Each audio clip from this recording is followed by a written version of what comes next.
วัสดีครับအားလုံးပဲမင်္ဂလာပါကျွန်တော်ဒီနေ့စာမျက်နှာနံပါတ်14ကိုသင်ပေးမှာဖြစ်ပါတယ်ကျွန်တော်တို့ပထမဆုံးတစ်လုံးကကတ်တာဆိုတာကျွန်တော်တို့ကီလိုချိန်ကိုပြောတာဟုတ်ပြီနော်ကျွန်တော်တို့ဝက်တွေနွားတွေချိန်တဲ့ကီလိုချိန်ကိုကတ်တာလို့ခေါ်ပါတယ်ကတ်တာကိုเครื่องชั่งน้ำหนักเครื่องชั่งน้ำหนักน้ำဆိုတဲ့နေရာမှာစပ်ပေးရမှာဖြစ်ပါတယ်น้ำหนักဆိုတာကျွန်တော်တို့အလေးချိန်ကိုပြောတာเครื่องชั่งน้ำหนักဆိုတာကတ်သားကိုကီလိုချိန်ကိုပြောတာဟုတ်ပြီနော်ကတ်ပြားကိုဘတ်ကျွန်တော်ဘတ်ဆိုတာကတ်ပြားကိုပြောတာဟုတ်ပြီနော်မှတ်ပုံတင်ကတ်ပြားကိုဘတ်ประชาชนบัตรประชาชนလိပ်စာကတ်ပြားကိုนามบัตรนามဆိုတဲ့နေရာမှာဇာတ်ပေးရမှာဖြစ်ပါတယ်นามบัตรကတ်ဖဲတာကိုရဲကတ်ဖဲလောက်တာကိုทำดื้อကျွန်တော်ကြားဖူးမှာထင်ပါတယ်ทำดื้อဆိုတာကအဲ့ဒါကိုကတ်တီကတ်ဖဲလောက်တာကိုပြောပါတယ်ဟုတ်ပြီနော်ကတ်ဖဲပြောတာကိုพูดแย่ကတ်တီကတ်တာကိုดื้อรั้นကတ်တီကတ်တာပြောတယ်ဆိုတာကိုพูดดื้อรั้นကတ်တီကတ်တာလောက်တယ်ဆိုတာကိုทำดื้อทำဆိုတဲ့နေရာမှာပါဇက်ပေးရမှာဖြစ်ပါတယ်ทำဆိုတာကကျွန်တော်တို့လောက်တာကိုပြောတာดื้อဆိုတာကကတ်တီကတ်တာทำดื้อဆိုတာကကတ်တီကတ်တာလောက်တယ်ကိတ်ကိုခိတ်မုတ်ကိုขนมခိတ်မွေးနေ့ကိတ်ကိုခိတ်วันเกิดကုတ်တာကိုควรဒါမှမဟုတ်တကိုင်ဒါမှမဟုတ်ကောင်းဟုတ်ပြီနော်သုံးမျိုးပြောလို့ရပါတယ်ကျွန်တော်တို့စကားပြောတဲ့နေရာမှာသူ့နေရာနဲ့သူသုံးတာဖြစ်ပါတယ်ဟုတ်ပြီနော်ဥပမာကျွန်တော်တို့ကောင်းကုတ်တယ်ဆိုတာကိုကောင်းหัวတကိုင်หัวလို့ပြောလို့မရဘူးเนาะကျွန်တော်တို့ကောင်းကုတ်တယ်ဆိုတဲ့နေရာမှာကောင်းหัวလက်နဲ့ကုတ်တယ်ဆိုတာကိုကောင်းกับมือย้ายရင်မကုတ်ရဆိုတာကိုถ้าคันห้าม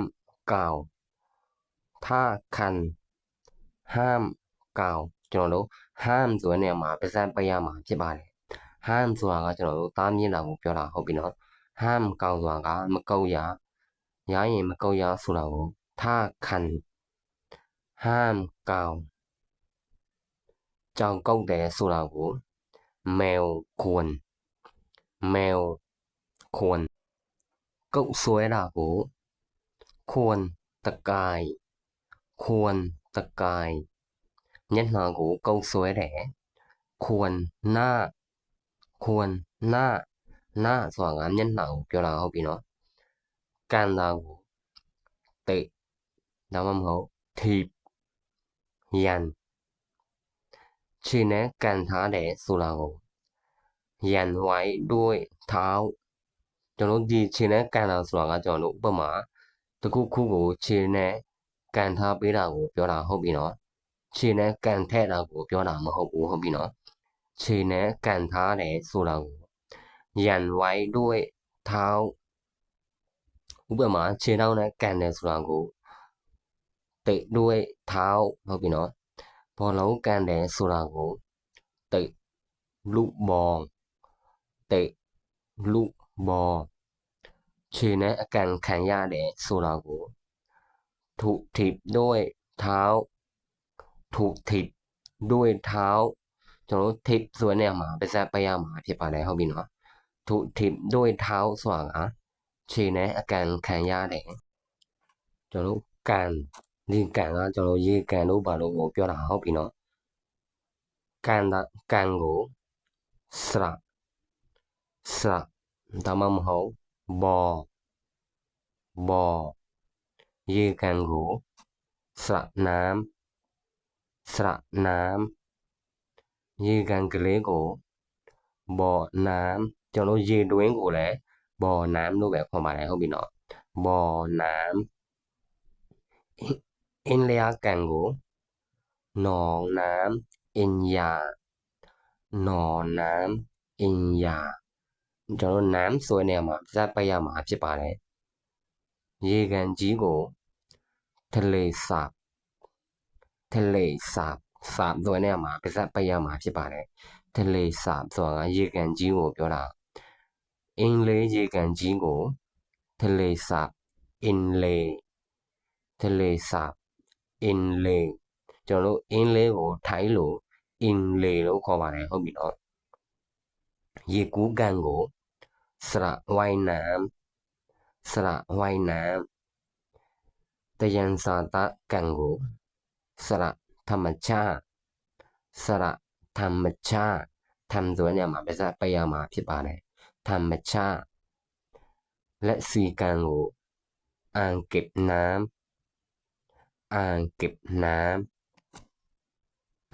้ำဆိုတော့ကျွန်တော်တို့လက်စီကန်ရေလောင်ကန်ကိုပြောတာငါးမွေးကန်ကိုบ่อเลี้ยงปลาเลี้ยงဆိုတာကမွေးတာကိုပြောတာเลี้ยงปลาဆိုတာကငါးမွေးမြူတာကိုပြောတာบ่อเลี้ยงปลาဆိုတာကငါးမွေးကန်လက်ဆေးကန်ကိုอ่างล้างมือကန်ပေါင်ကိုขอบสระขอบဆိုတဲ့နေရာမှာပါးစပ်ပိတ်ရမှာဖြစ်ပါတယ်ขอบสระရေကန်တကန်ကိုสระน้ำหนึ่งสระกระสองကိုมันเท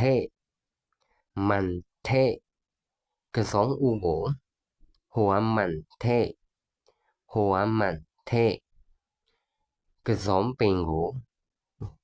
ကုန်းကစုံပင်ကိုต้นมันเทဒီကစုံကကျွန်တော်တို့ဥတဲ့ကစုံကိုပြောတာဟုတ်ပြီနော်အဲ့ဒါကိုကုန်းကစုံပင်လို့ခေါ်ပါတယ်ต้นมันเทကုန်းကစုံရွက်ကိုใบมันเทใบဆိုတာကျွန်တော်တို့အရွက်ကိုပြောတာဟုတ်ပြီနော်ကစုံရွက်ကိုผักบุ้งကစုံယူနီကို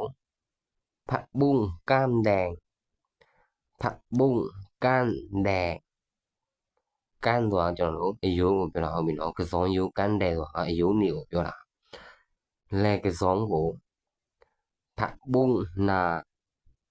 ဆိုတာကျွန်တော်တို့လယ်ကွင်းကိုပြောတာဟုတ်ပြီနော်လယ်ကွင်းလယ်တော်တူတူပါပဲผักบุ้งนาဆိုတာကလက်ကစုံကိုပြောတာတရုတ်ကစုံကိုผักบุ้งจีนဆိုတာကတရုတ်ကိုပြောတာผักบุ้งจีนဆိုတာကတရုတ်ကစုံရွက်ကိုပြောတာရေကစုံကိုผักบุ้งน้ำရေကစုံပင်ကိုต้นผักบุ้งရေကစုံရွက်ကိုใบผักบุ้งကစုံညော့ကိုยอดผักบุ้งยอ့ဆိုတာကျွန်တော်တို့အဖျားအညော့ကိုပြောတာကန်တာရကိုကန်ထာရရဆိုရင်ကျွန်တော်တို့ရှာကိုလိုက်ပြီးတော့ရလို့ဖတ်ရမှာဖြစ်ပါတယ်ဟုတ်ပြီနော်ကျွန်တော်တို့ရကောက်ပါလာရင်ရှာကိုလိုက်ပြီးပြောရမှာဖြစ်ပါတယ်ကန်တာရတောင်းကြီးကိုป่าใหญ่กันดาระ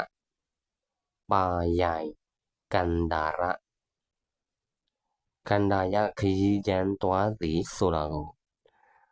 ไปตามทางกันทาระไปตามทางกันทาระကျွန်တော်တို့ตามဆိုတဲ့နေရာမှာဇာတ်ပေးရမှာဖြစ်ပါတယ်ตามဆိုတာကကျွန်တော်တို့